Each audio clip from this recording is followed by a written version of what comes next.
పరిణామం చోటు చేసుకుంది. ఖమేనీ కొడుకు తలపైన 92 కోట్ల రూపాయల రివార్డు ప్రకటించింది అమెరికా.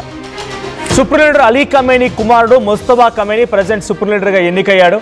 అయితే ఆయన ఎన్నిక తర్వాత అమెరికా మళ్ళీ ఆగ్రహానికి గురవుతోంది.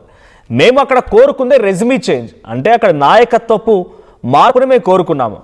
అక్కడ ఇస్లామిక్ దేశంగా ఉన్నటువంటి ఆ దేశాన్ని పూర్తిగా మోడర్నైజ్డ్గా చేయాలి, ఇస్లామిక్ దేశంగా కాకుండా లిబరల్గా చేయాలన్న రకంగా ఉద్దేశంతో అక్కడ చాలా పరిపాలన తీసుకురావాలన్న ఆలోచనతో అమెరికా ఉంది. కానీ అలీ ఖమేనీ మరణం తర్వాత మళ్ళీ జరిగింది ఏంటి అంటే రెజ్యూమీ చేంజ్ జరగలేదు. ముస్తఫా ఖమేనీ తన కుమారుడే ఇప్పుడు సుప్రీం లీడర్గా ఎన్నుకోబడ్డాడు. అయితే ఆయనని అంతమొందిస్తే, ఆయన్ని చంపేస్తే, ఆయన తలను తెంచేస్తే 92 కోట్ల రూపాయల రివార్డ్ని ఇస్తానని చెప్పి యుఎస్ గవర్నమెంట్ ప్రకటించింది. అఫీషియల్గా అనౌన్స్ చేసింది ఈ విషయాన్ని.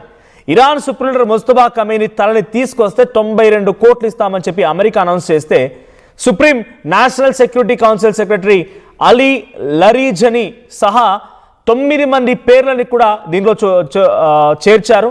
సో 9 మంది పేర్లను చేర్చి వీళ్ళందరినీ అంతమొందిస్తే 92 కోట్ల రూపాయలు ఇస్తామని చెప్పి ఇరాన్ విషయం పైన అమెరికా అనౌన్స్ చేసింది.